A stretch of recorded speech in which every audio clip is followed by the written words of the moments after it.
राधे राधे, हरे कृष्णा। शुरू करते हैं।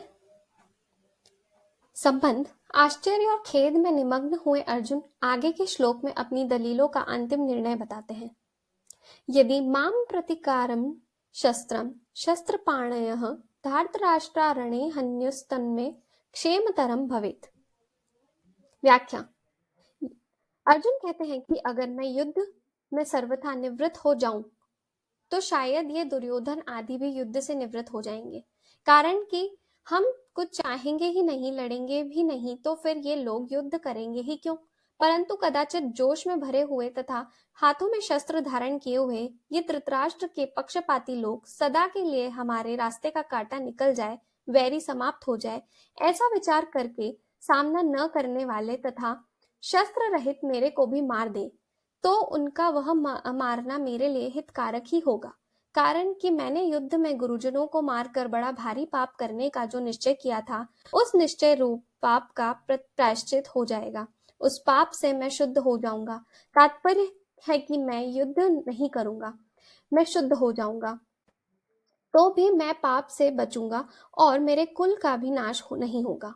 जो मनुष्य अपने लिए जिस किसी विषय का वर्णन करता है, उस विषय का उसके स्वयं पर असर पड़ता है। अर्जुन ने जब शोकाविष्ट होकर 28वें श्लोक से बोलना आरंभ किया, तब से वे उतने शोकाविष्ट नहीं थे जितने कि वे अब शोकाविष्ट हैं। पहले अर्जुन युद्ध से उपरत नहीं हुए, पर शोकाविष्ट होकर बोलते बोलते अंत में वे युद्ध से उपरत हो जाते हैं और बाण सहित धनुष का त्याग करके बैठ जाते हैं। भगवान ने यह सोचा कि अर्जुन के बोलने का वेग निकल जाए तो मैं बोलूं, अर्थात बोलने से अर्जुन का शोक बाहर आ जाए, भीतर में कोई शोक बाकी न रहे, तभी मेरे वचनों का उस पर असर होगा। अतः भगवान बीच में कुछ नहीं बोले। विशेष बात, अब तक अर्जुन ने अपने को धर्मात्मा मानकर युद्ध से निवृत्त होने में जितनी दलीलें युक्तियां दी हैं, संसार में रचे पचे लोग अर्जुन की उन दलीलों को ठीक ही समझेंगे और आगे भगवान अर्जुन को जो बातें समझाएंगे उनको ठीक नहीं समझेंगे। इसका कारण यह है कि जो मनुष्य जिस स्थिति में उस स्थिति की और उस श्रेणी की बातों को ही वे ठीक समझते हैं, उससे ऊंची श्रेणी की बात वे समझ ही नहीं सकते हैं।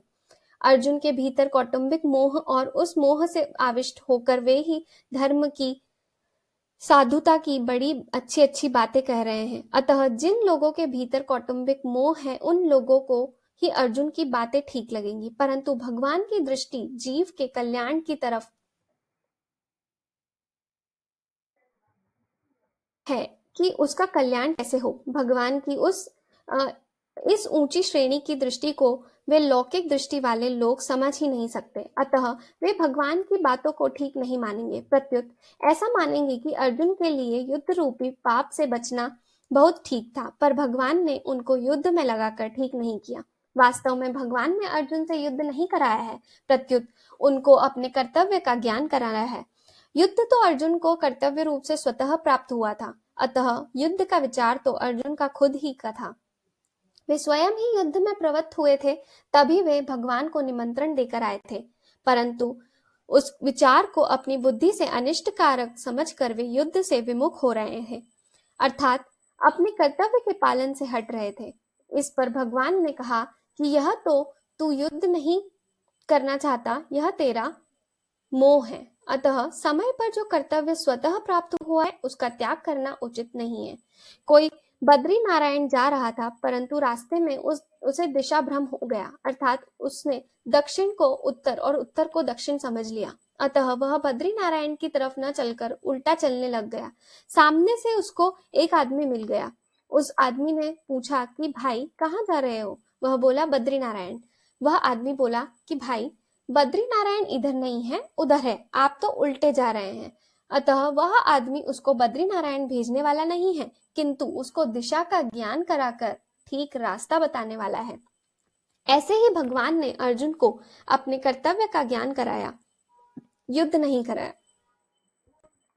स्वजनों को देखने से अर्जुन के मन में यह बात आई थी कि मैं युद्ध नहीं करूंगा, पर भगवान का उपदेश सुनने पर अर्जुन ने ऐसा नहीं कहा कि मैं युद्ध नहीं करूंगा, किंतु ऐसा कहा कि मैं आपकी आज्ञा का पालन करूंगा, अर्थात अपने कर्तव्य का पालन करूंगा।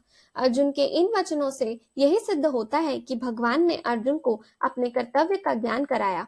वास्तव में युद्ध होना अवश्यम भावी था, क्योंकि सबकी आयु समाप्त हो चुकी थी। इसको कोई भी टाल नहीं सकता था। स्वयं भगवान ने विश्व रूप दर्शन के समय अर्जुन से कहा था, मैं बड़ा हुआ काल हूं और सबका संहार करने के लिए आया हूं, अतः तेरे युद्ध किए बिना भी ये विपक्ष में खड़े योद्धा लोग बचेंगे नहीं। 11वें अध्याय का 32वां श्लोक। इसलिए यह नरसंहार अवश्यम भावी होनहार ही था।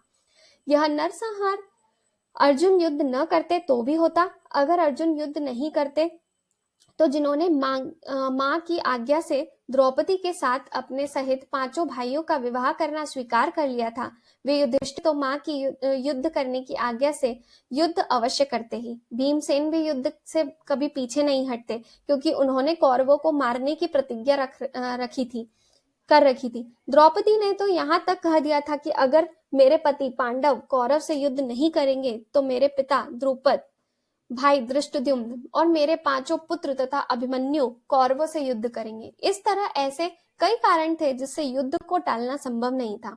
होनहार को रोकना मनुष्य के हाथ की बात नहीं है, परंतु अपने कर्तव्य का पालन करके मनुष्य अपना उद्धार कर सकता है और कर्तव्यच्युत होकर अपना पतन कर सकता है। तात्पर्य है कि मनुष्य अपना इष्ट अनिष्ट करने में स्वतंत्र है। इसलिए भगवान ने अर्जुन को कर्तव्य का ज्ञान कराकर मनुष्य मात्र को उपदेश दिया कि उसे शास्त्र की आज्ञा के अनुसार अपने कर्तव्य के पालन में तत्पर रहना चाहिए, उससे भी कभी च्युत नहीं होना चाहिए। पूर्व श्लोक में अर्जुन ने अपनी दलीलों का निर्णय सुना दिया। उसके बाद अर्जुन ने क्या किया, इसको संजय आगे के श्लोक में बताते हैं। संजय उवाच एवमुक्त्वा अर्जुनः संख्ये रथोपस्थ उपाविशत् विसृज्य शरं सशरं चापं शोक संविघ्न मानसः। व्याख्या। युद्ध करना संपूर्ण अनर्थों का मूल है। युद्ध करने से यहाँ कुटुंबियों का नाश होगा, परलोक में नरकों की प्राप्ति होगी आदि बातों को युक्ति और प्रमाण से कहकर शोक से अत्यंत व्याकुल मन वाले अर्जुन ने युद्ध न करने का पक्का निर्णय कर लिया। जिस रणभूमि में वे हाथ में धनुष लेकर उत्साह के साथ आए थे, उसी रणभूमि में उन्होंने अपने बाएं हाथ से गांडीव धनुष को और दाएं हाथ से बाण को नीचे रख दिया और स्वयं रथ के मध्यम भाग में अर्थात दोनों सेनाओं को देखने के लिए जहां पर खड़े थे वहीं पर शोक मुद्रा में बैठ गए। अर्जुन की ऐसी शोकाकुल अवस्था में होने में मुख्य कारण है भगवान का भीष्म और द्रोण के सामने रथ खड़ा करके अर्जुन से कुरुवंशियों को देखने के लिए कहना और उनको देखकर अर्जुन के भीतर छिपे हुए मोह का जागृत होना। मोह के जागृत होने पर अर्जुन कहते हैं कि युद्ध में हमारे कुटुंबी मारे जाएंगे, कुटुंबियों का मरना ही बड़े नुकसान की बात है। दुर्योधन आदि तो लोभ के कारण इस नुकसान की बात की तरफ नहीं देख रहे, परंतु युद्ध से कितनी अनर्थ परंपरा चल पड़ेगी इस तरफ ध्यान देकर हम लोगों को ऐसे पाप से निवृत्त हो ही जाना चाहिए। हम लोग राज्य और सुख के लोभ से कुल का संहार करने के लिए रणभूमि में खड़े हो गए हैं। यह हमने बड़ी भारी गलती की, अतः युद्ध न करते हुए शस्त्र रहित मेरे को यदि सामने खड़े हुए योद्धा लोग मार भी दें तो उससे मेरा हित ही होगा। अतः इस तरह अंतःकरण में मोह छा जाने के कारण अर्जुन युद्ध से उपरत होने में एवं अपने मर जाने में भी हित देखते हैं और अंत में उसी मोह के कारण बाण सहित धनुष का त्याग करके विषाद मग्न होकर बैठ जाते हैं। यह मोह की ही महिमा है कि जो अर्जुन धनुष उठाकर युद्ध के लिए तैयार हो रहे थे, वही अर्जुन धनुष को नीचे रखकर शोक से अत्यंत व्याकुल हो रहे हैं। ओम तत्सदिति श्रीमद्भगवद गीता उपनिषत्सु ब्रह्म विद्यायां योग शास्त्रे श्री कृष्ण अर्जुन संवादे अर्जुन विषाद योगो नमः प्रथमो अध्याय। इस तरह यह प्रथम अध्याय समाप्त हुआ। इस प्रकार ओम तत्सत इन भगवान के उच्चारण पूर्वक ब्रह्म विद्या और योग शास्त्रमय श्रीमद् भगवत गीता उपनिषद रूप श्री कृष्ण अर्जुन संवाद में अर्जुन विषाद योग नामक पहला अध्याय पूर्ण हुआ। धन्यवाद। राधे राधे। हरे कृष्णा। कल पुनः मिलेंगे दूसरे अध्याय के साथ। धन्यवाद।